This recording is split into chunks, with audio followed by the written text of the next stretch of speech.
No sábado passado, o Prabhudevananda ele deu toda uma explicação sobre o Dharma, né? O que significa o Dharma, que na cultura védica, né, da Índia antiga ancestral, o Dharma temos o Dharma, que, né, como a gente entende aqui hoje em dia, que é a missão de vida de cada um, o dever, né? E tem o Dharma, que é o Sanatana Dharma, que é a natureza eterna da alma, que é de servir, a constituição, o Dharma faz parte da natureza da alma, que é servir, sempre estar servindo, né, com amor.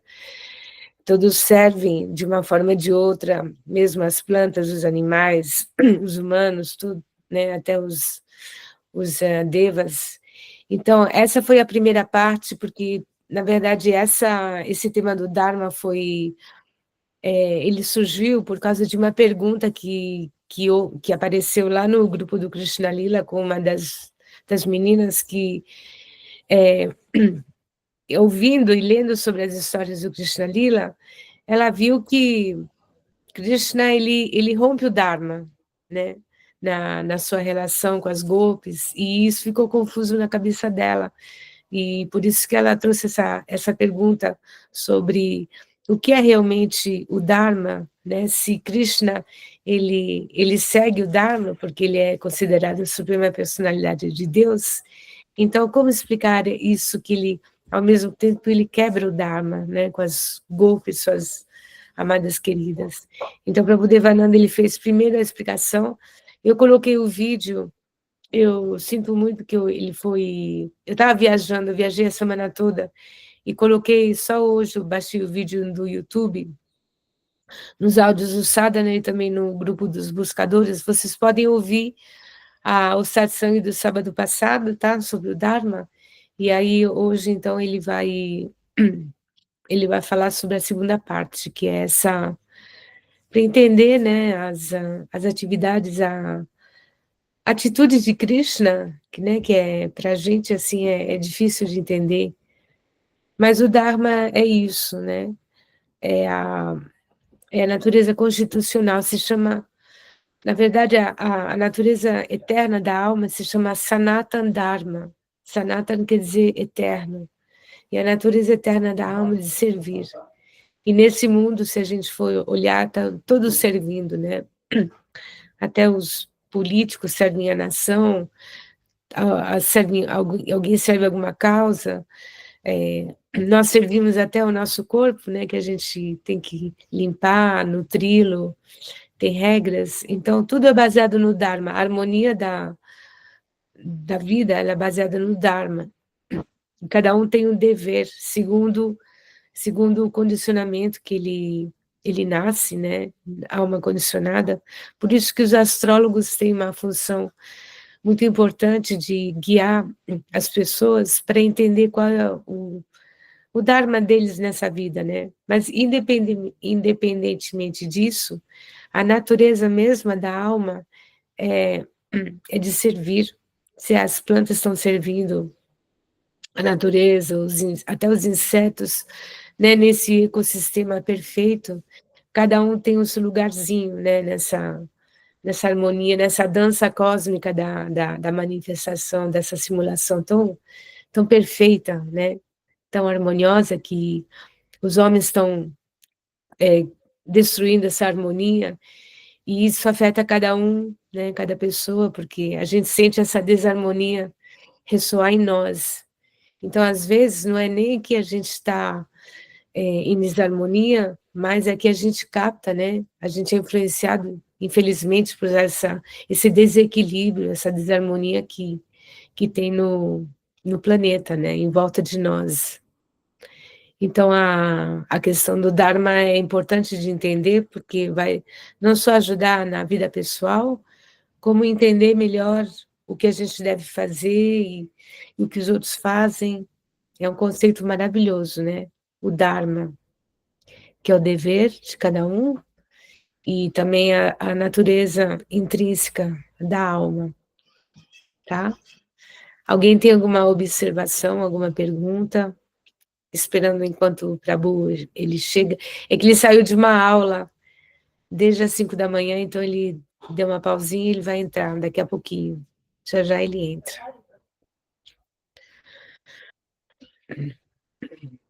Então, assim, quando... Só vou continuar até ele entrar. Quando nós seguimos o nosso Dharma, nós temos paz, porque é algo que está em ressonância conosco. E quebrando o Dharma, quando a gente quebra o Dharma, que são as regras que dão essa harmonia à sociedade, a sociedade vira caótica, nossa vida também vira caótica. Por isso quando a gente fala assim, uma pessoa muito dármica, é que ela é muito, ela segue as regras de conduta, né, as regras morais, as regras de comportamento, para justamente ajudar o mundo, né, a sociedade a ter mais paz, harmonia, beleza. Então, por isso que, assim, na cultura védica, o Dharma ele é muito importante.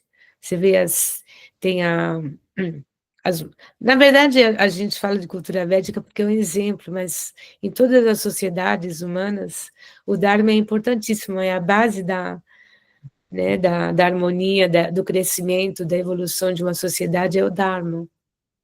E hoje em dia, por que tem tanto caos? Porque as pessoas são ignorantes, quebram o Dharma, todo mundo quebra os Dharmas, né? Então dá um caos nas famílias, nos grupos, né, nas escolas, né? Então o Dharma é importantíssimo no na nossa situação de alma condicionada, né? Nós não somos livres. O Atma, a centelha divina, ela é livre, mas nós, enquanto estamos cobertos por essa ilusão, essa identificação ao corpo, nós não somos livres. Então, pronto, Prabhu chegou. Estava aproveitando para falar sobre o Dharma. Pois é, acompanhei aqui a sua introdução aí, muito bem, muito obrigado, tá? Mas hoje eu acho que eu vou perturbar um pouquinho vocês. Estava tudo indo tão bem, mas chegou a hora de criar caos e confusão. No começo é assim, depois piora, mas depois tudo fica melhor, tá? Pois é, oba, né? Muito bom dia a todas as pessoas que estão aqui presentes, parabéns, tá? Por terem esse bom karma, né? Essa piedade de se associar com almas benevolentes, com substância de amor e além da prosperidade, né, que é um atributo da filantropia, né, que é a propriedade compassiva de compartilhar. Então, parabéns por serem compassivas, prósperas, altruístas, benevolentes e compartilharem o amor aqui na nossa egrégora, porque nós nos retroalimentamos, né, umas das outras, como almas, aqui nessa sala sagrada, nessa egrégora, tá? Bom, agora nós vamos dar sequência. Na aula passada, nós falamos sobre o Dharma, né, na consideração. E por falar sobre o Dharma, né, por conta disso, eu estou usando aqui essa insígnia. Olha só. Essa é uma insígnia, tá? É um brasão. E esse brasão, ele é utilizado apenas por Vaishnavas. Só os Vaishnavas são autorizados a usar esse brasão. Esse brasão só é reconhecido se a alma interna que usar o brasão tiver a substância de Bhakti, ou seja, amor por Krishna. Então, somente Vaishnavas que tem condições morais ou espirituais de usar esse brasão. Esse brasão, ele é reconhecido pelo governo, que é o Senhor Supremo, o Absoluto, e todos aqueles que usam esse brasão são considerados cidadãos do céu. Por isso que somente Vaishnavas são autorizados a usar esse brasão. os demais não podem usá-lo. Inclusive, os demais sentem uma certa aversão, então ele é como se fosse um repelente. Ele mantém almas condicionadas e vaidosas à distância. É um tipo de repelente. Então, somente seres adaptados usam essa insígnia, que é a insígnia do Vaishnava, é o brasão do Vaishnavismo. A parte de cima é um V, tá? V de a vitória, Vijaya, Vishnu, tá? O V de Vishnu. Vishnu significa a verdade onipenetrante, né? A verdade que pode ser identificada em todos os momentos, independentemente do tempo, do lugar e da circunstância. Essa verdade, ela é predominante.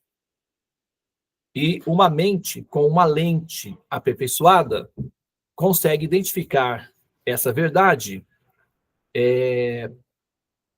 onde ela estiver. Ela não depende de estar num templo, numa igreja, num país específico, para identificar a função dessa verdade. Essa verdade, ela é permanente, onipenetrante. Então, ela é identificável em qualquer lugar, em qualquer circunstância, em qualquer situação. Tá? E somente os Vaishnavas têm uma lente potente o suficiente para enxergar isso daí.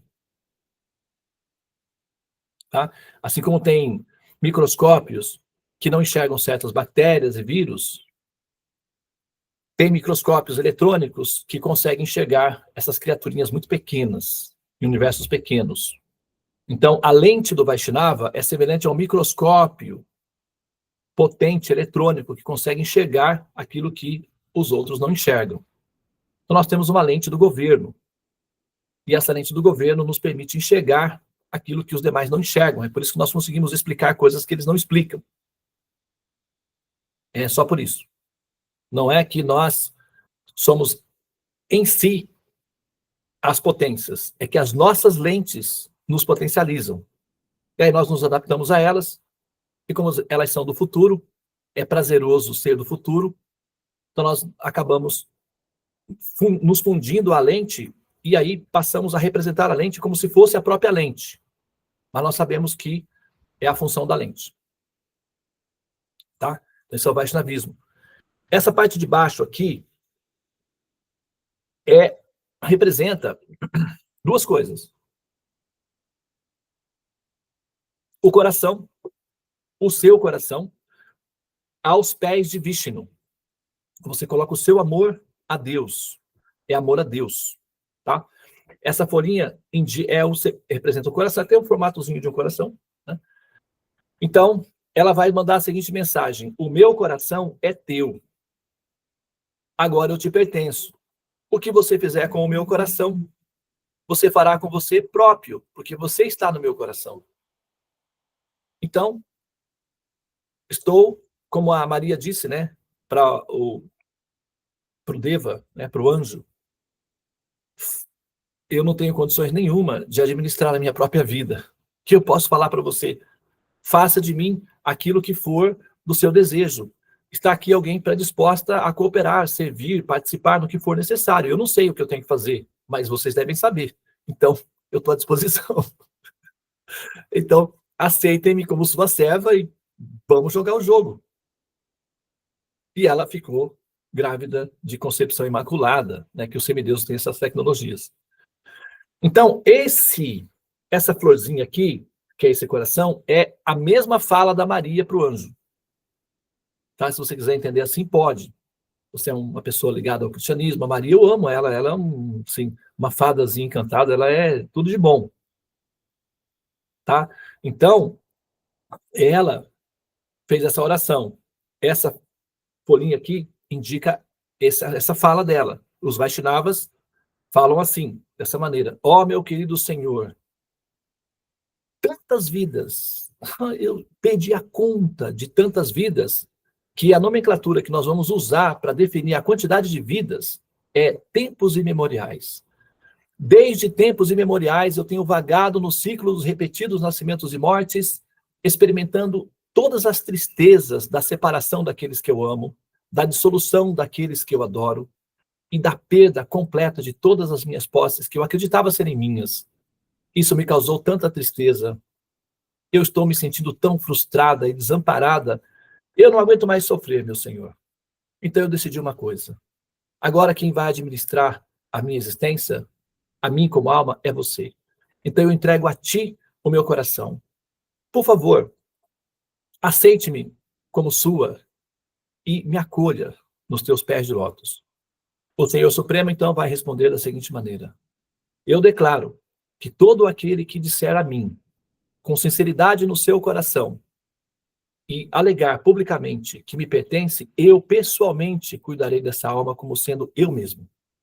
E não haverá caminhos obscuros para essa alma, pois eu estarei guiando ela em todos os passos até que ela me alcance, me compreenda, me apreenda e se torne meu proprietário particular.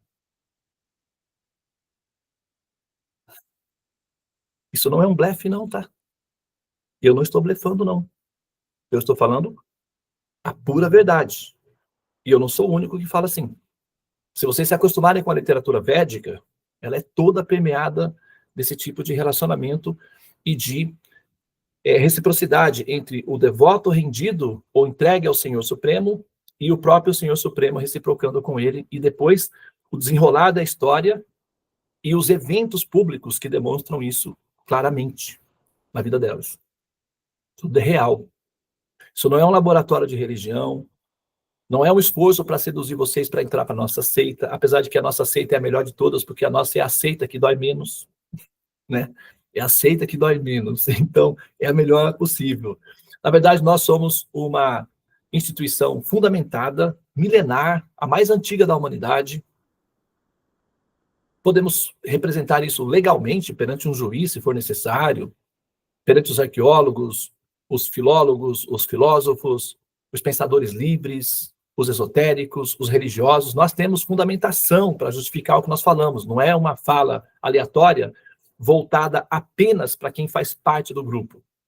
Nós não somos herméticos, nós somos universais, absolutos, porque o Supremo é absoluto. Então não tem como a gente ser relativo. Tá?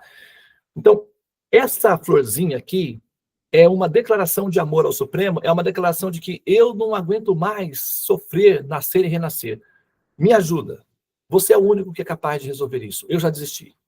Admito. Eu jogo a toalha. Ó, bato aqui na mesa 3 vezes. Né? Não tem nos lutadores de MMA, não bate assim no chão 3 vezes para indicar que ele desiste da batalha? É isso.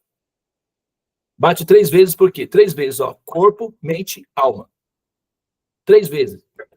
Corpo, mente e alma, Senhor, me rendo. Desisto de lutar contra a sua energia ilusória, porque, olha, francamente, viu, você está bem assessorado. Ela é terrível. Mas aí, quando o devoto realmente, finalmente, chega a essa conclusão, ele passa a ter o direito de usar a insígnia daqueles que foram adotados diretamente pelo Senhor Vishnu, o Ser Supremo, e passam a ser cidadãos do céu em treinamento, para se adaptarem ao céu. Essa é a função, tá? Chama-se Dharma, o método. Agora, só um minutinho, por favor.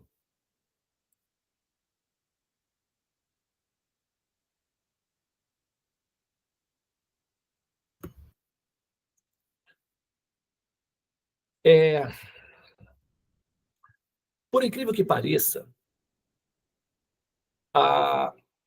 essa não é a meta do Dharma, viu? Essa é a primeira meta do Dharma. Na verdade, a segunda. A primeira é só manter a população agindo, trabalhando, se movimentando de maneira piedosa. Chama-se cultura védica, esse método. Então você vai na Índia, as pessoas dão caridade, os mendigos são educadinhos, os mendigos vão chegar em você, vão fazer assim, ó. Todo mundo que for na Índia, mendigo é assim. Aí você tem que ter uma sacolinha de moedas. É assim que funciona. Se você der papel, eles vão ficar assim, tipo, alucinados e vão querer mais. Se você só der o dinheiro, isso é considerado uma ofensa, por incrível que pareça. Você só dá o dinheiro, eles consideram isso uma ofensa. Já está na cultura. Você nunca deve apenas dar o dinheiro. é deselegante, é inculto e é considerado humilhação à pessoa que está recebendo, por mais que ela seja um mendigo. Não se deve fazer isso.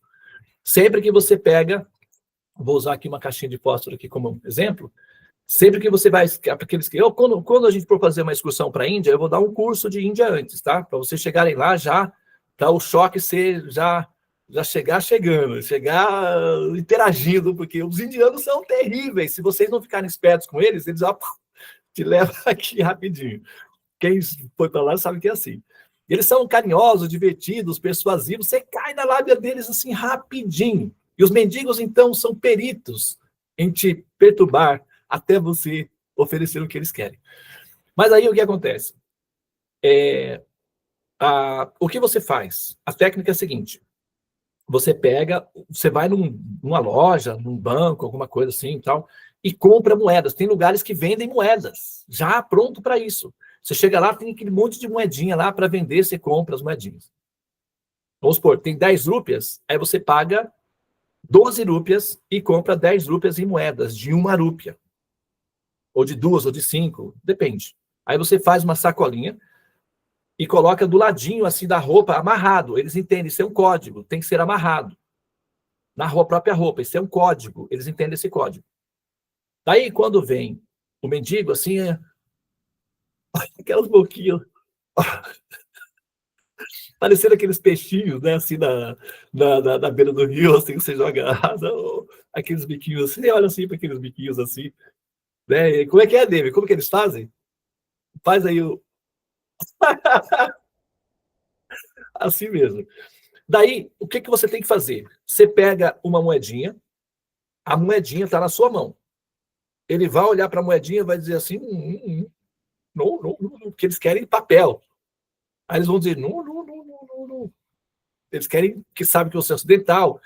Brancos ainda, assim, loirinhos, querem a Aline, por exemplo, eles imaginam que é inglês ou americano milionário. Não importa que é brasileiro, que dividiu a passagem 50 vezes sem juro, que está endividado no cartão de crédito. Para eles não tem nada a ver isso daí. Você chegou lá assim, é americano, europeu, multimilionário. É a visão que eles têm. E eles não têm culpa disso, né? Foram colonizados pelos ingleses. Então aí você deve fazer o seguinte, peraí. Gente, isso tem a ver com o Dharma, tá? Por quê? Porque ensina como você fazer caridade com dignidade até para uma pessoa de rua, um mendigo, porque é uma alma e tem que ser tratada com dignidade. Você não pode assim, poxa, esses mendigos me enchem o saco, estou chateada com eles. Se você fizer isso, a Índia mística, a esotérica, se fecha para você, porque você está tratando mal os filhinhos dela. Você não vai ver a Índia, você vai ver os prédios, e os prédios da Índia são mal acabados. Pense nos prédios mal acabados. Você vai se decepcionar. Se você quer ver prédio, vá para a Europa, vai para o Japão, vai para Seul, na Coreia do Sul, vai para Atlanta, nos Estados Unidos. Aí você vai ver prédios legais. Desista da Índia. Se você quer ver prédios. Na Índia, você tem que ir para ver a Índia interna. E para chegar na Índia interna, você tem que passar pela externa. E a externa requer que você tenha dharma, respeito e dignidade aos habitantes locais. Então, você não pode tratar os mendigos com desrespeito, nem os cachorros, nenhum ser da Índia. A não ser que eles venham fazer algum tipo de agressão, aí você tem o direito de se defender. Mas você nunca pode chegar com uma mentalidade negativa, orgulhosa, com ojerizas, porque você perde o valor principal da Índia, que é a parte interna. Você só fica com o valor externo, que são os prédios. E, como eu disse, reitero aqui, os prédios da Índia são mal acabados. Com exceção de alguns palácios que tem aqui e ali, o restante é tudo... é cabuloso. Vai por mim. Você não vai assim, putz, nossa, vi uns prédios bons. Não viu nada. Tudo mentira. Praticamente. Agora, olha só. Você vai pegar a moeda, voltando lá no mendigo, né? Tá lá esperando ainda. Aí você pega uma moedinha, eles olham para a moedinha assim e fazem assim, faz assim, ó. Vira o rosto e faz assim. Tipo, não. Mas aí como é que você vence eles? Você pega a moedinha, põe aqui, ó. Você faz assim, faz no coração e entrega com um gesto de reverência. eles entendem que isso não é a doação. Isso você está honrando Deus no coração delas. Que você está honrando ela como alma. Então ela entende que aquela moeda tem um valor agregado de piedades. Ela pega a moedinha, toca assim, coloca e sai. Satisfeita. Se você só der papel, elas querem mais. Aí vai vir 14 em cima. Você dá papel, vem 380. Mas se você fizer esse movimento com a moedinha, todos os mendigos ao redor não se aproximam de você. Porque eles sabem que você entende o jogo. Você é profissional. Você não consegue ser... Eles não conseguirão te trapacear. Aí eles respeitam. E quando eles se aproximam de você, eles já se aproximam assim, ó. Com a mãozinha assim. Daí você pega uma moedinha e coloca na mãozinha. Tica-te, tica-te. Alô, alô, cuba, alô. Aí vai. Te abençoa e vai. É assim ou não é, Dave? Quem está aí, a Govina Lilaba, te tá aí.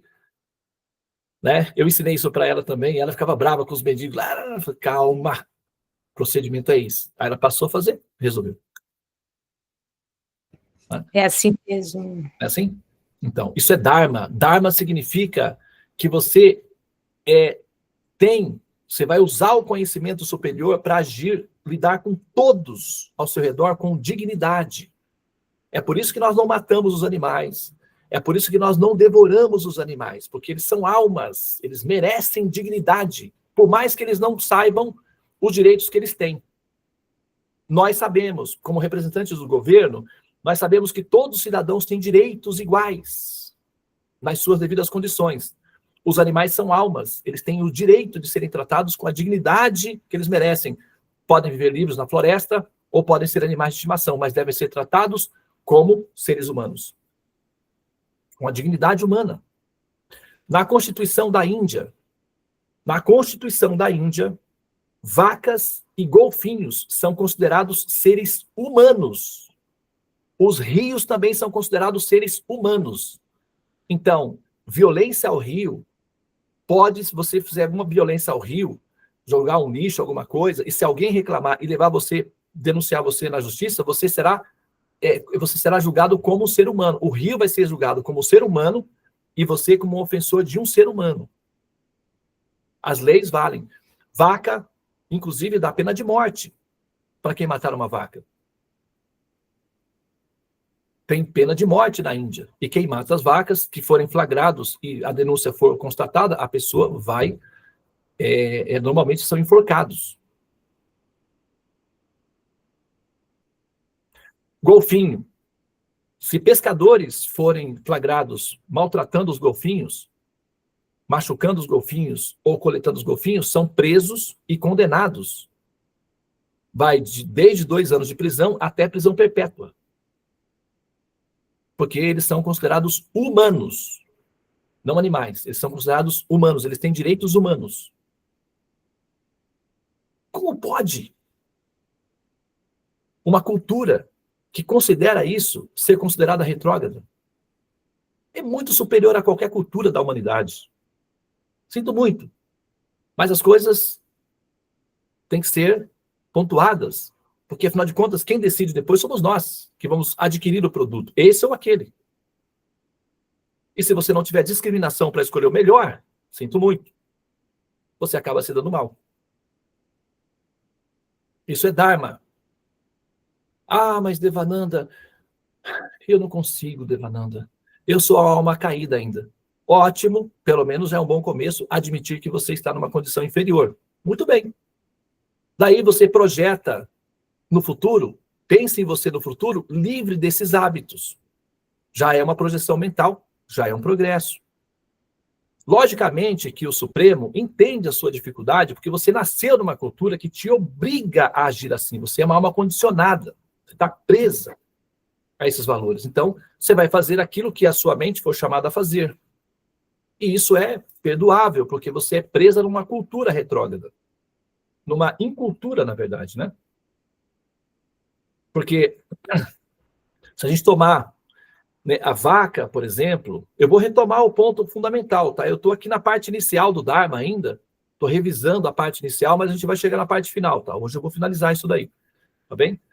Mas se a gente pegar, por exemplo, no caso de uma vaca, por exemplo, né, que às vezes acusam assim, mas os indianos são primitivos porque adoram a vaca. Gente, vamos parar para pensar direito nessa afirmação aí.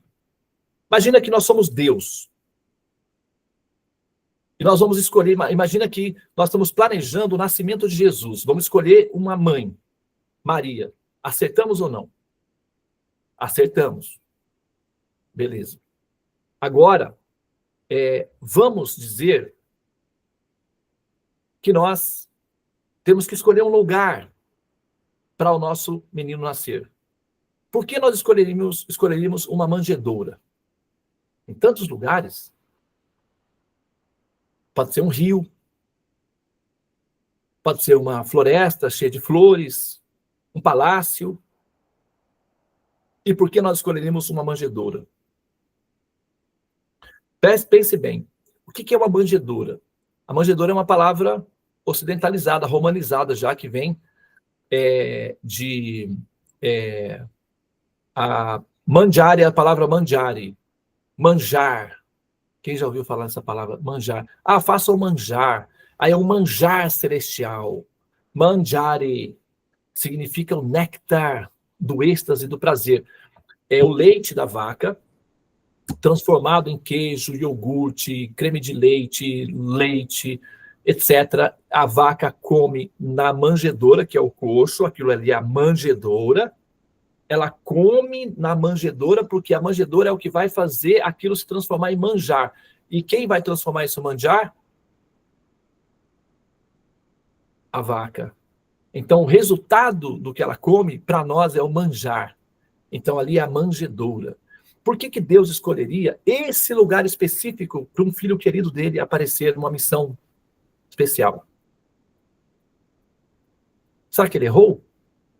Pobrezinho, né? Acertou na Maria, mas errou no lugar. É sempre assim, né? Sorte no amor, azar no jogo.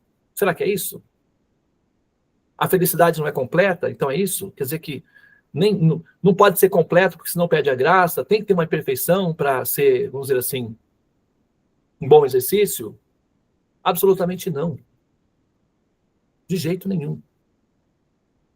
A escolha do nascimento do menino tem a ver com a qualidade dele e a qualidade do local. A manjedoura é o local mais sagrado que há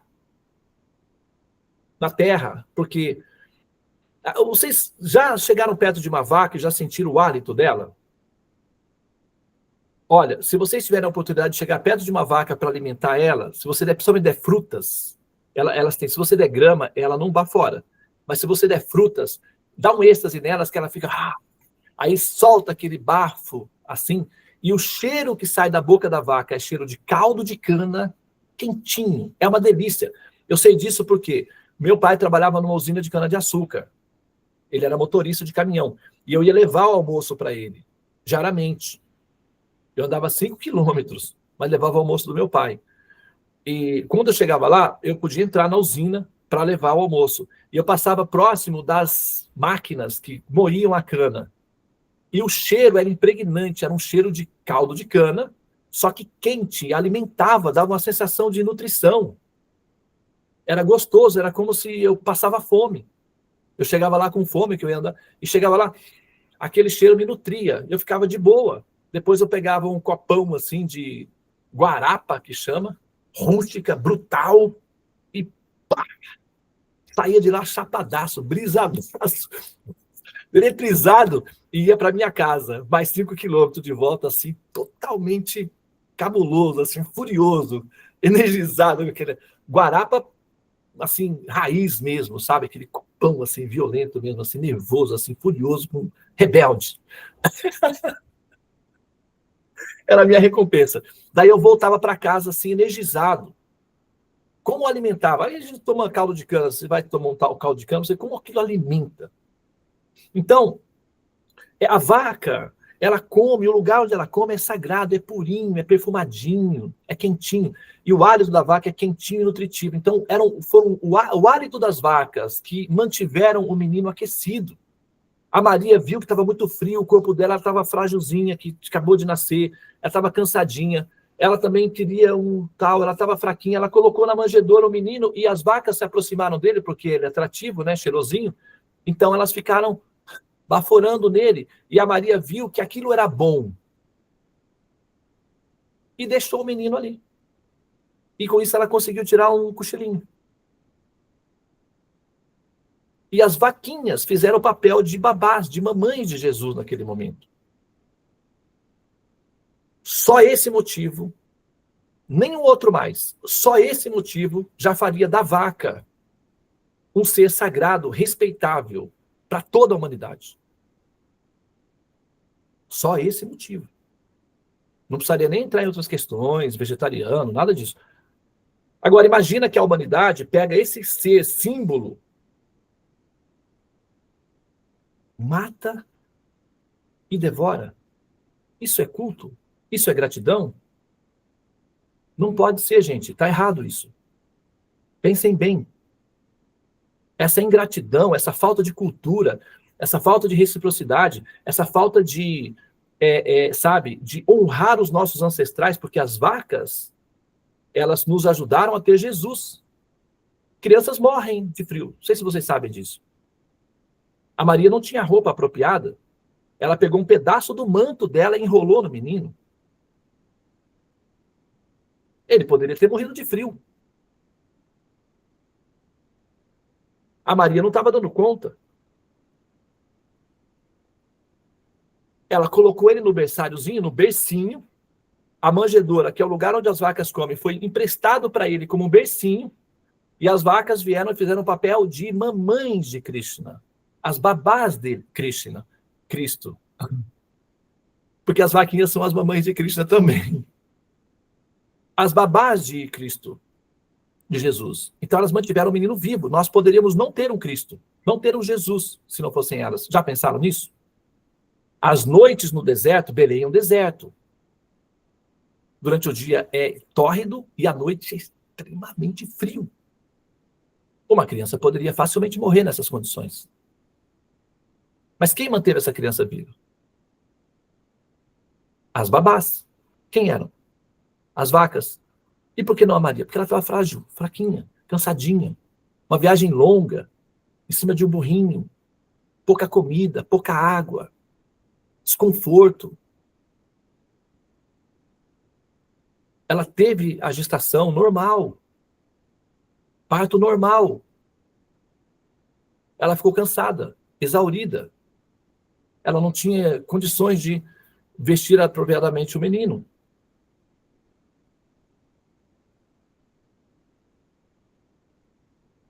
O José estava dormindo profundamente. O José não viu o nascimento, ele não participou do nascimento. Ele não ajudou a Maria a o menino nascer. Ela fez sozinha o parto. Como ela era educadinha, ela não fez gritos, escândalos. Ela foi naturalmente, né? Assim, foi mais calminho para ela. Mas ela sentiu alguma dorzinha, sim. Natural de mãe. Mas ela ficou quietinha, educadinha. Teve o parto dela mesma. Ela fez o cortezinho do cordão umbilical do menino, amarrou. Ela fez tudo sozinha. Uma menina de 16 anos. Primeiro filho dela. Amarrou. Pegou um pedaço do tecido do pano dela, enrolou no menino, limpou ele, né? Tinha um pouquinho de água, ela deu um banhozinho, a água estava fria. Ela pegava a água e só umedecia a mão e passava no corpinho dele para limpar. Limpou, vestiu. Tentou agasalhar o menino, mas ela estava zonza, fraquinha. Ela teve a ideia divina de colocar na manjedoura. Daí ela colocou. As vaquinhas vieram. Curiosas, as vaquinhas são curiosas. Vocês já repararam? Do dia eu vim de lá na Gokula com a minha carretinha com coisas. Parei perto do curral. Todas as vacas vieram para saber o que tinha. Eu falei, nossa, mas vocês, pelo amor de Deus, hein? Eu acho que vocês são os próximos seres humanos do futuro, viu? E aí, tal, elas são muito curiosinhas. Então elas vieram todas curiosinhas, viu aquela coisinha fofa, cheirosinha, e começaram a passar, a lamber o cabelinho dele, que é, né? E tal, e baforavam nele. Ele ficou quentinho, aquecido. Quando a Maria recuperou a consciência e estava bem, ela viu que as vaquinhas estavam cuidando do bebê, ela sorriu, ela agradeceu, ela abraçou, ela beijou as vaquinhas. O José, então, veio, né? Viu aquela cena. O dono do estábulo, o José era educado, a Maria também, eles não iam mexer no leite da vaca. Né? A Maria tinha leite. Mas o José e a Maria estavam fracos. O dono do estábulo veio, coletou leite, deu para Maria se alimentar, trouxe um lanchinho, um pãozinho ali, e foi assim o nascimento de Jesus. Mas as vacas, elas são sagradas, porque elas são mamães da humanidade, não apenas de Jesus, mas de toda a humanidade. Então elas são sagradas. E por isso que na Índia as vacas são respeitadas como seres humanos, e não apenas seres humanos, mas seres humanos sagrados. Faz todo sentido. Quando você mata esse ser, machuca esse ser e devora esse ser, gente, isso não faz bem para a cabeça, vai por mim. Isso não é bom para a cabeça. Não é saudável para a cabeça. Então a sugestão é ahimsa, não violência. E isso a cultura védica já ensinava isso há 5.000 anos atrás. Inconcebível. Há 5.000 anos atrás, um ensinamento dessa natureza. Até a Segunda Guerra Mundial, esses ensinamentos eram impossíveis para ocidentais aderirem. Depois da Segunda Guerra Mundial é que foi possível. A cultura védica é do futuro. Ela é mantida no passado, mas ela é idealizada para o futuro. Nós chegamos nesse futuro. Adapte-se à evolução. Aquele que se adapta à evolução sobrevive à extinção. Os dinossauros, por exemplo, infelizmente não se adaptaram. Bom exemplo para nós de não cometer o mesmo erro deles. Vamos nos adaptar ao futuro, que é muito mais prazeroso. Muito bem, então tudo isso é Dharma. Respeitar os seres humanos, respeitar a natureza, respeitar os animais. Na Índia, olha só, tem um documentário, está no YouTube, o indiano que processou uma cidade por cometer crime contra o rio. O indiano pegou essa lei do Estado, do governo federal, ele viu que o rio Jamuná, na área dele, estava sendo contaminado com lixo, com tudo, ele tentava falar com a população, ninguém dava bola para ele, ele foi, abriu um inquérito policial, ele deu uma denúncia na polícia, depois foi no Ministério Público, foi feita uma comitiva, vieram deputados, aquela coisa, confusão toda, aquela bagunça. Daí foram lá e a cidade foi condenada, o prefeito da cidade ia preso se não organizasse para aquilo parar dentro de 1 ano. É uma das cidades mais limpas da Índia. Ela foi condecorada na ONU, inclusive, como exemplo de patrimônio público, exemplo de superação. Mas teve que ir um indiano, dármico, abrir processo na justiça para que a lei fosse cumprida e o rio fosse tratado como ser humano digno e respeitável. O prefeito da cidade ia preso por crime contra um ser humano. Quem? O rio. Imagina. Onde você tem isso? Não existe nenhum precedente, um paralelo na história da humanidade ou das nações que justifique esse ato. A Índia é o lugar onde as pessoas são do futuro. E muitos seres do futuro nascem ali. Tá? É a alma desse planeta. Muito bem. Agora, vamos subir para a parte média do Dharma. Tá? Então, a parte básica, que é a chamada canista, é para manter todos culturalmente piedosos. Então, o hinduzinho, ele já nasce sabendo que não vai comer a carne da vaca. Não precisa explicar para ele. Ele simplesmente já nasce.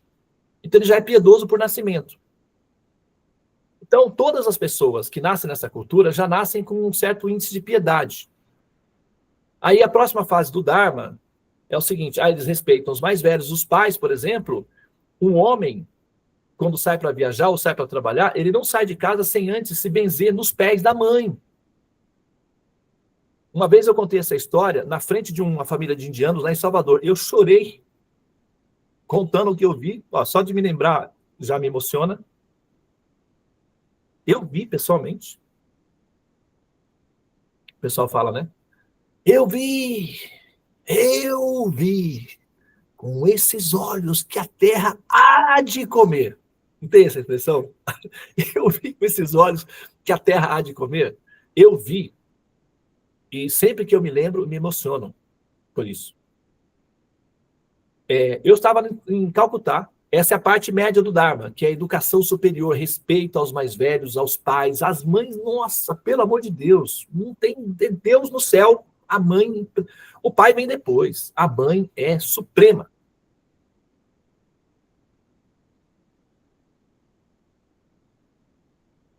Na Índia, as mães são supremas.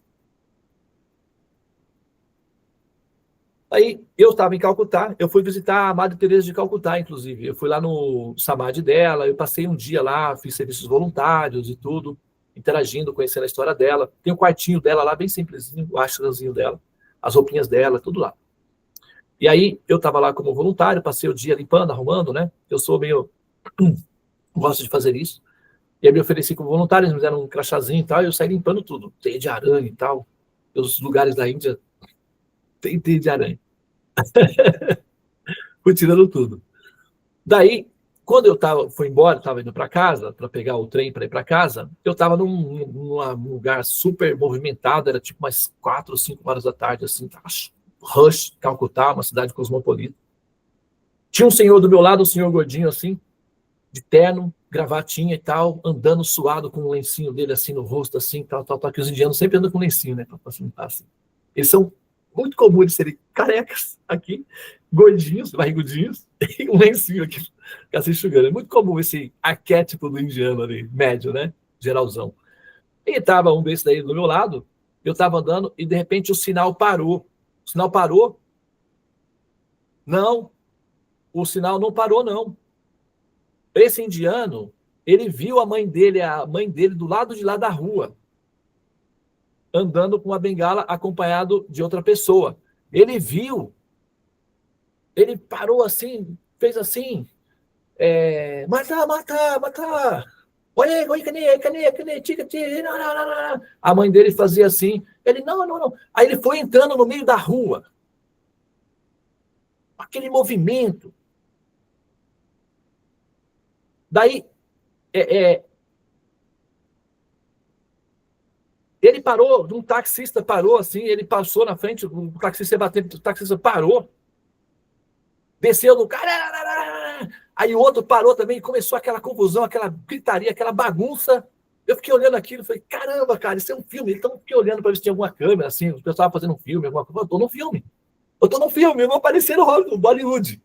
Eu vou por causa de as câmeras. Porque aquilo ali era cena de filme. Aquela confusão, aqueles indianos gritando, aquela confusão, aquela bagunça, um diacho. O indiano conseguiu atravessar a rua, causando um caos no trânsito. O guarda pitava, levantava assim o cacete, a varinha dele. O engenheiro não estava nem aí, com a sacolinha dele, com a maletinha dele, atravessou a rua. Eu fiquei olhando aquela cena para ver o que ia acontecer. O que ele fez? Se ajoelhou perante ela e se benzeu várias vezes no pé dela. Daí ela tocou na mão dele, fez assim, tica-tia, conversaram alguma coisa, tica-tia, tchalo. Aí ela falou assim, tchalo. Aí fechou o sinal, ele atravessou e continuou andando. Eu olhei aquela cena e falei, que é isso? Gente, isso é real. Ele foi lá só para se benzer nos pés da mãe dele. É um senhor. Que coisa mais linda. Eu me senti literalmente assim, banhado de misericórdia. Eu agradeci a Deus, Krishna, muito obrigado por ter olhos para ver isso.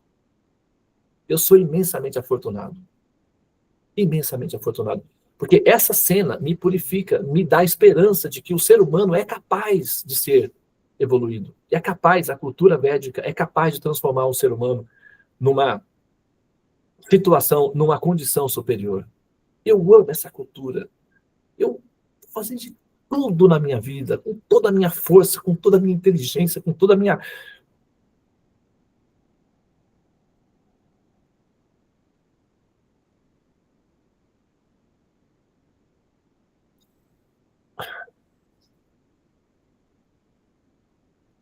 com toda a minha capacidade intelectual,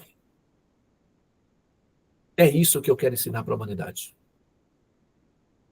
Eu quero ensinar isso. É isso que eu vou fazer para o resto da minha vida. Eu quero ensinar às pessoas essa cultura. Eu encontrei um valor significativo. Eu já tinha essa percepção naturalmente, né? Mas aquilo foi assim, tipo, over. Não tem mais para onde eu ir. É isso. É isso que eu quero para todas as crianças do mundo. É isso que eu quero para todos os adultos gentis do mundo. É isso que eu almejo para todas as mamães do mundo. É isso que eu quero.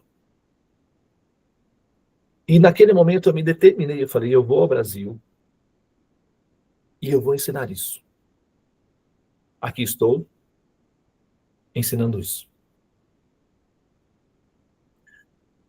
E assim como eu me emocionei agora, eu não tenho um lencinho aqui, né?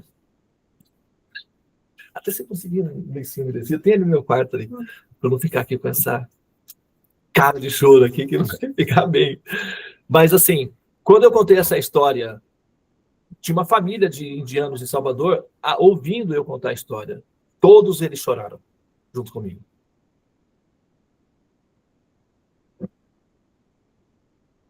Todos eles choraram junto comigo e... Obrigado, David.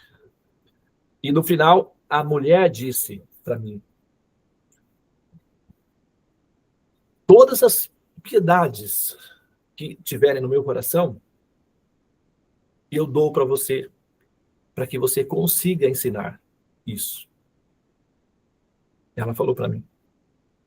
Uma indiana linda, linda, linda. Parecia uma artista de cinema, assim. Parecia uma... Eles vieram... São de família rica, né? Da Universidade de Salvador. O cara é cientista. Os indianos são cientistas, né? Sempre são cientistas. Então, de uma família, né, classe alta, ou média alta. E ela era uma indiana dessas que você olha assim, você fala, meu Deus do céu, que é isso? Como pode ser possível isso? Ela era doía o coração de tão linda, uma beleza plástica perfeita, uma graciosidade, uma ternura, uma gentileza, um ser maravilhoso. O indiano também muito bonito, educado, elegante, assim, os filhos todos lindos, aqueles rostinhos redondinhos, assim, cor de bombom, né, que eles têm. A menina, a filhinha de uns 3 aninhos, nossa, tudo lindo, tudo lindo. Uma família dármica, devotos de Vishnu. Eles foram visitar o templo de Salvador, que é o templo que a Tulasi frequenta lá, na floresta, Tulasi. Foi na floresta. E aí, bom, então é isso, tá? Isso é Dharma. Cultura védica valoriza as mulheres na condição de mães, não as mulheres na condição de amantes. A cultura védica respeita o direito da mulher de ser bela. Ela não esconde a beleza feminina, mas ela sempre respeita ela na condição de mãe. Os homens respeitam as mulheres na condição de mães. Tá? Essa é a natureza da cultura védica, chama-se Dharma. Tá? Então, as 3 metas do Dharma. Primeiro, manter a população piedosa. Segundo, refinar intelectos superiores, para que eles entendam o valor superior e tenham o princípio Bhakti, que é a mãe, o ser sagrado. Como é que nós chamamos a Índia?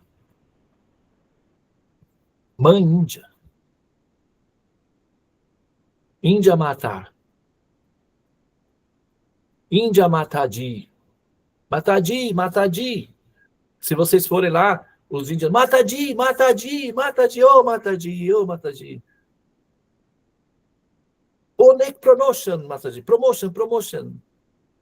Take all. Compra tudo, compra minha loja tudo. Mataji, Mataji. Mataji significa mamãe. Então eles vão chamar você de mamãe. Índia Mataji, mamãe Índia. A Índia, a cultura védica, ela é para enaltecer, glorificar e amar o feminino, o sagrado, o princípio mãe. É absoluto.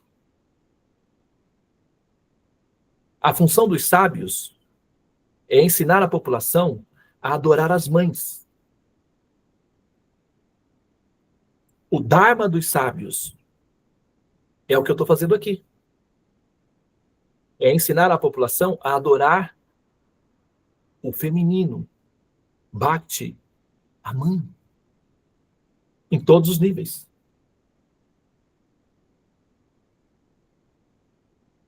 Então, essa é a segunda fase do Dharma. Refinar intelectos superiores. A primeira fase, manter a população inculta em atos de piedade. A massa geral do povão, a voz do povo. E a voz do povo não é a voz de Deus, tá? Tá errado esse ditado. Não acredite nele. É um truque dos espertos. A voz dos sábios é a voz de Deus. O povo não tem sabedoria. O povo é pão e circo. É festa. É bagunça. É diversão. É o básico. O comer, o dormir, o defender-se, o acasalar-se. É viver a vida como as zebrinhas vivem. Com a diferença de que são humanos. Então, a cultura védica é para manter essas zebrinhas humanas bem educadinhas, fazendo atos piedosos. E assim elas se purificam até alcançarem a segunda fase do Dharma, que é intelecto refinado, interesse nos conhecimentos. Ai, Devananda, estava indo tão bem, já vem você de novo com essa história. Pois é, acredite, olha só, quem imaginava, né, que ia chegar nesse ponto? Mas chegou. E quando eu tiver 95 anos, que eu tiver a minha cadeira lá assim, e eu tiver só... Quando eu fizer isso daqui, ó, eu não consigo mais falar. Vai, joga lá para 95 anos. Eu estou assim. Aí eu não consigo mais falar. Travou tudo. Eu vou fazer só isso, ó. Significa, interesse-se pelos conhecimentos.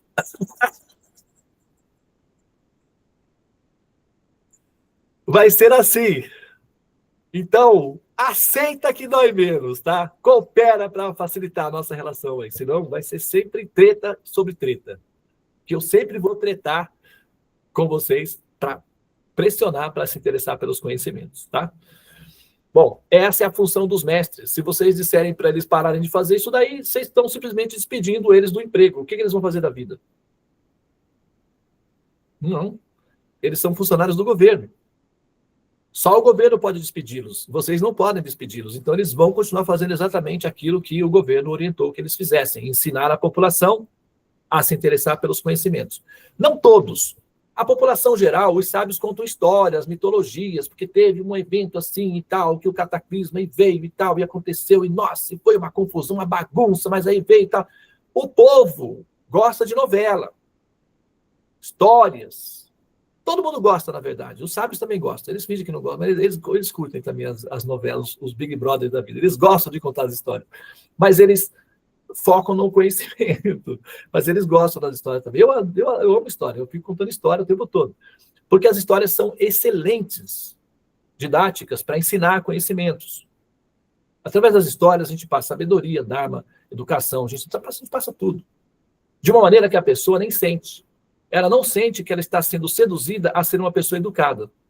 Ela acha que ainda continua dona de si mesma, só que quem manda sou eu sou mais eu. Tu dizes. Vamos ver o que o tempo vai dizer sobre isso. Aí a pessoa, poxa vida, eu acho que eu exagerei um pouquinho lá atrás. Pois é, e aí como é que tá? Não, estou um pouco arrependido já. Já estou na redenção aí. O meu procedimento está superior agora. Que legal. Então, cai para dentro. Opa, obrigado aí, dá um espacinho para mim aí, tal. Beleza, segunda fase, interesse pelo conhecimento. Aí, nessa fase, tem a filosofia, tem o conhecimento, Srimad Bhagavatam, Bhagavad Gita, atividades devocionais e tal, etc. Essa é a segunda fase do Dharma, que é refinar intelectos evoluídos que ficaram exauridos do cansaço que é nascer e morrer. Tudo é difícil. Tudo é um esforço. Aprender é um esforço. Mas morrer também é. Renascer também é. Nascer e renascer dá trabalho. Aprender também dá. Escolhe qual dos dois trabalhos você quer ter. Você vai ficar sem trabalho, não. De qualquer maneira, você será envolvida em uma batalha. Escolha o seu campo de batalha, escolha as suas armas, pega a tua cruz e me siga. Por quê? O meu fardo é leve, disse o nosso mestre. Por que o fardo dele é leve? Porque ele o faz por amor. Toda vez que você faz voluntariamente, querendo fazer, e por amor, fica mais fácil. Então, aprender é muito melhor do que sofrer.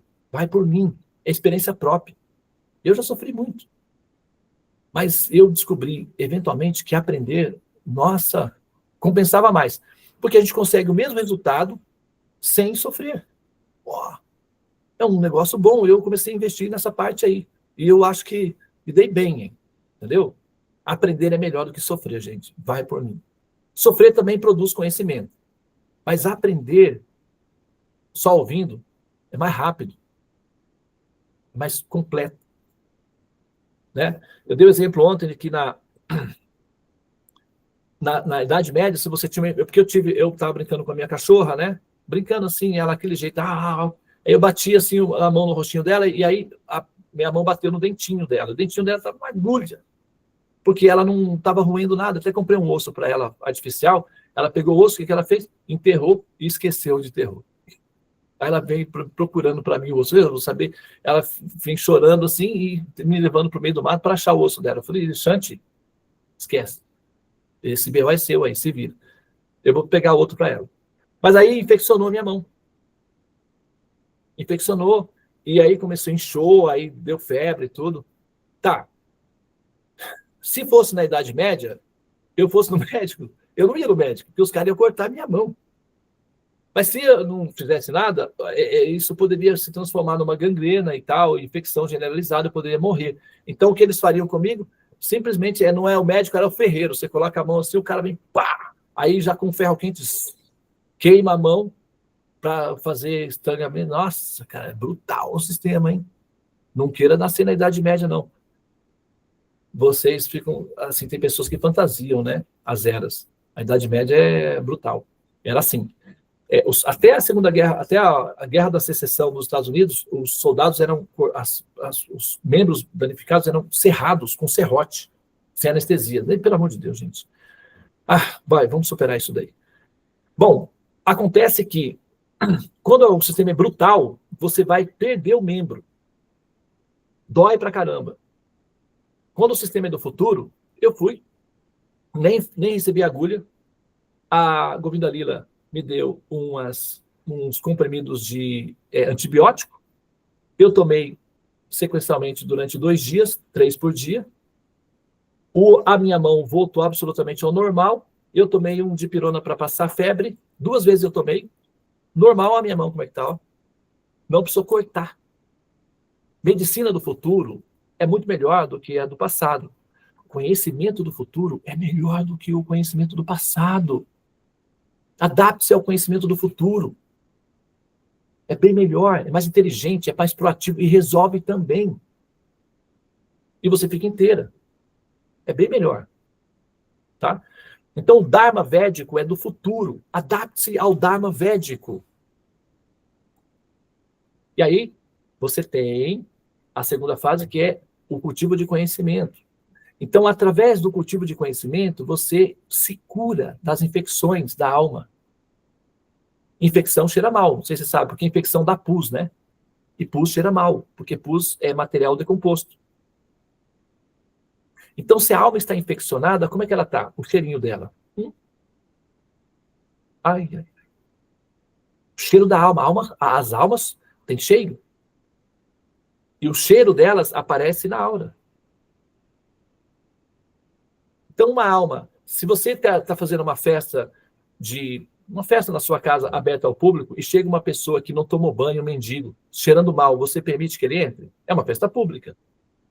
Mas por que você não permite que o mendigo entre? Ele é um ser humano também, mas está cheirando mal. Incomoda os demais. Por que algumas almas ficam na simulação e outras estão na ascensão, na transcendência? Por que tem essa diferença? É porque algumas não estão cheirando muito bem. Então elas ficam do lado de fora. O conhecimento cura, expurga, limpa a alma, deixa a alma limpa. O conhecimento apenas trata a alma.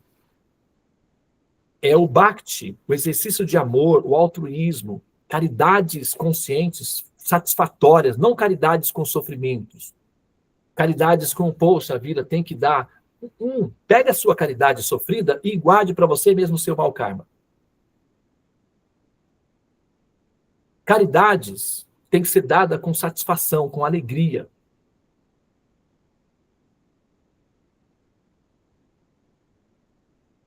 Serviços práticos de amor ao Supremo, gentileza, cuidado com os demais, bhakti, amor por Krishna, amor por Vishnu, serviços devocionais aos templos, aos sábios dos templos, à comunidade de Vaishnavas, de devotos do Senhor. Mas, Devananda, todos são almas, todos merecem... Ok. Não, isso não está fora da pauta. Entretanto, os Vaishnavas são reconhecidos pelo governo como cidadãos em transferência. E nós podemos demonstrar como isso funciona. E você pode experimentar em vida, nessa vida, a emoção de ser um cidadão do céu. Isso não é um blefe. Eu tenho alunos pessoais que estão numa fase mais avançada que vocês. E os alunos pessoais que estão numa fase mais avançada que vocês podem testemunhar isso. Funciona.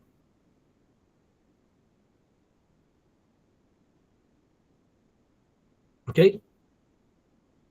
Então, Bhakti, exercício de amor prático, deixa você alma. Olha lá, perfumadinha. Você fica curada com o conhecimento, mas é a ação prática de serviços de amor que te perfuma. Numa condição limpa, saudável e perfumada, naturalmente você pode entrar na festa. Se uma pessoa chega na sua festa limpa, perfumada e sorridente, saudável, oh, que bom que você veio. Por favor, entre. Não é assim que você procede? Antigamente era assim, continua sendo assim, hoje em dia, né? Eu faz tempo que eu não vou em festa, então não sei como é que funciona. Mas acho que continua assim, né? Pelo menos lá no templo, na Nova Gokula, aqui na Seva, quando uma pessoa chega perfumadinha, cheirosinha, oi, que bom que você veio. Quando chega um mendigo de rua assim, né, fala, oh, meu Deus do céu, o que eu vou fazer agora com essa criatura? A gente dá um prato de comida e convida a pessoa para ir embora. Porque ela tem direito à misericórdia. Como é que a gente dá a misericórdia? Um prato de alimento, que é alimento espiritual, e fala para ela voltar no outro dia, quando ela ficar... Oferece, você quer uma roupa, você quer tomar um banho, você precisa de ajuda. Os mendigos não gostam de tomar banho. Quando você oferece banho, eles correm de você. E não voltam mais. Assim como almas letárgicas, quando a gente convida elas para o conhecimento, elas fogem. Elas não se adaptam muito. É uma pena, né? Poderia ser diferente. Mas a gente tem que ter paciência, porque a alma condicionada está nessa condição decadente há muitas vidas e demora um pouquinho até elas acordarem. Né? Vou cantar uma música do Peninha, para eu passar na parte final do Dharma. Só um pedacinho da música, tá, gente? Eu me meto a cantor, mas eu não sou. Ah, essa parte do Dharma é difícil, mas eu faço. Mas não tem revolta, não. Eu só quero que você se encontre, ter saudade até que é bom. É melhor que caminhar vazio, a esperança é um dom que eu tenho em mim, ah, eu tenho sim. Não tem desespero, não. Amanhã será um novo dia, certamente eu vou ser mais feliz. Por que eu vou ser mais feliz? Porque eu vou ver você feliz. Porque eu quero ver você feliz? Porque é assim que é. Como eu sou feliz, quero ver feliz, quem andar comigo, vem. Quem me chamou, Quem vai querer voltar pro ninho e reaprender a sonhar? Você verá que é mesmo assim, que a história não tem fim. Continua sempre que você responde sim. A tua imaginação, a arte de sorrir, a cada vez que o mundo diz não. Então, a cada vez que um aluno diz para mim, não, eu não tenho tempo, o que eu faço? Sorrio e canto, porque é melhor sorrir do que chorar. O caso é de chorar, mas aí já não dá, porque se eu for chorar cada vez que um aluno diz eu não tenho tempo para estudar, eu vou viver aos prantos. E aí fica inviável. Porque como eu tenho muitos alunos, eu recebo essa resposta muitas vezes. Engraçado que eles dão respostas, padrõezinhos, né? São respostas previsíveis, com pompa, assim, como se fosse uma grande novidade. E eu falo, nossa, que pena, poxa vida, né? Olha que judiação, mas vai dar certo. Ah, vai dar certo. No futuro, com certeza, no futuro vai dar certo. Yes! Ai, ai, ai. Mas não tem revolta, não. Eu só quero que você se encontre. A esperança é por aí. Eu vou cantando. Porque quem canta, os males espanta, né? Eu acho que eu cumpri bem essa parte do Dharma aí. Vamos seguir adiante, tá? Algumas almas são resistentes, então o que pode se fazer? Paciência. Né? Aquelas que são mais cooperativas experimentam em vida esse prazer. Né? Está dito na Bhagavad Gita, eu acho que é verso 2,56 dele. Só checa para mim, por favor. Se eu não me engano, é 2,56. Vai dizer o seguinte. Eu não me lembro mais, hein? Olha só, eu não sou muito bom de memória. Ainda bem que eu tenho a Devi. Ora, o verso vai dizer o seguinte. O serviço devocional, Bhakti, a substância de amor por mim, é muito convincente.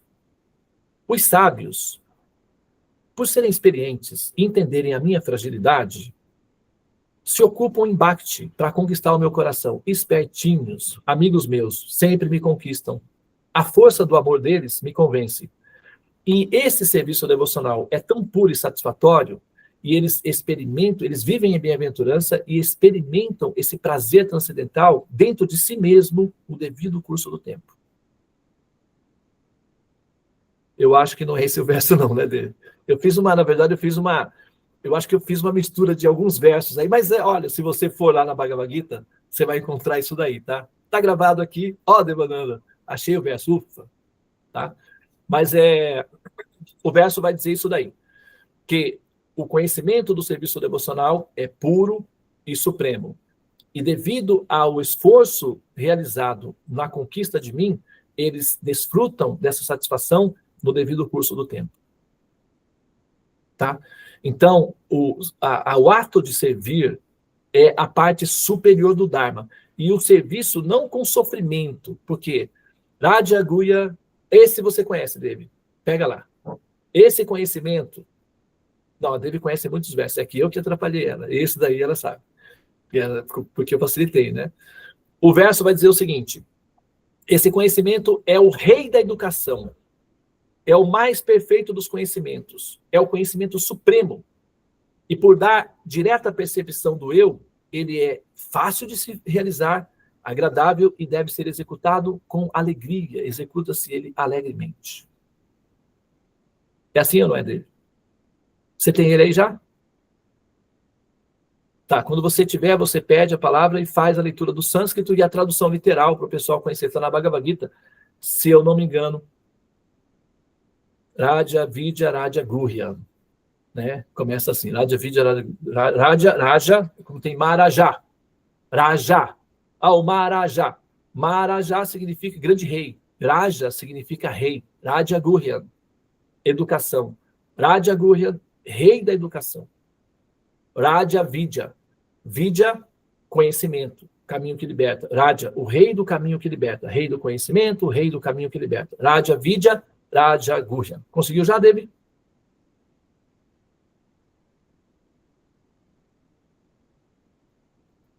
Pegou no Veda Base? Muito bem. Pode abrir o seu e falar o verso antes, por favor. Raja Vidya Raja Guyam Pavitram Idam Uttamam Pratyakshavāgamam Dharmyam Sursukam Kartum Avyayam. Este conhecimento é o rei da educação, o mais secreto de todos os segredos. É o conhecimento mais puro e, por conceder uma percepção direta do eu, é a perfeição da religião. Ele é eterno e é executado alegremente. Deixa eu repetir. Este conhecimento é o rei da educação, o mais secreto de todos os segredos.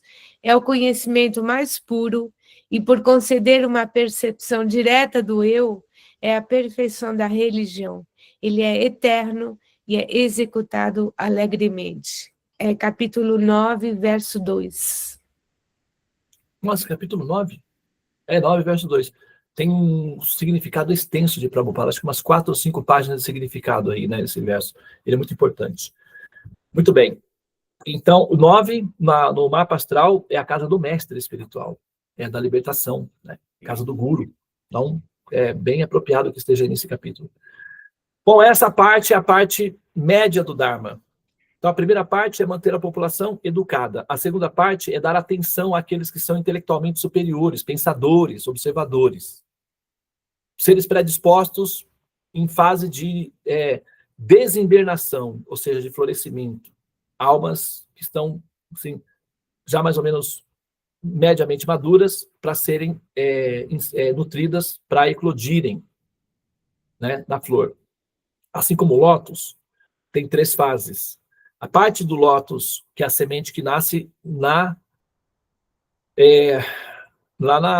lodo, lá embaixo, que é matéria decomposta, orgânica, matéria morta. Então a semente cresce ali, a raiz cresce ali, o caule sobe na água, é a parte média, que é o esforço por subir, é a parte média. Depois chega na superfície, sobe um pouco mais e abre a flor do lótus. Essa é a parte Uttama. Kanishta, parte básica. Madhyama, parte média. Ut, como no inglês, up, quer dizer, acima. Uttama, acima de tamas. Tama significa ignorância, escuridão. Uttama significa acima da escuridão. Ou seja, parte elevada. E aí vem a parte superior do Dharma. A parte superior do Dharma, eu acho que vale a pena a gente voltar a falar sobre isso. Porque, pelo menos eu cheguei até aí, né? Então, já fiz um bom caminho.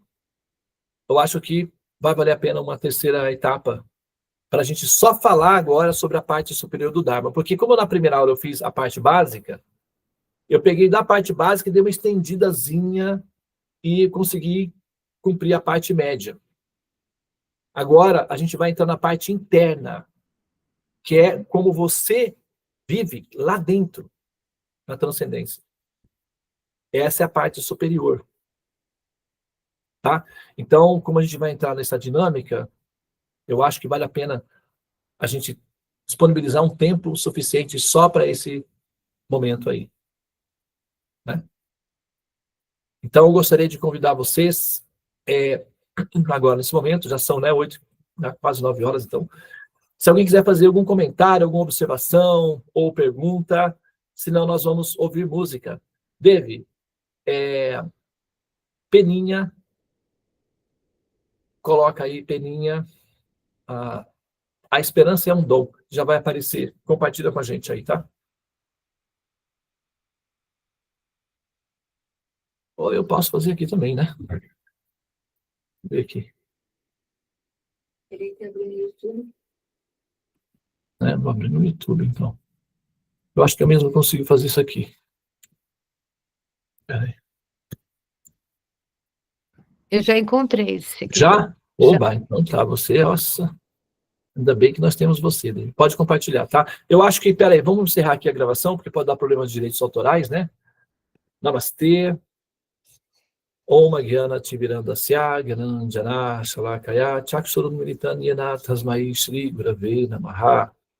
Hare Krishna, Krishna Krishna, Hare Hare, Hare Rama, Rama Rama, Hare Hare.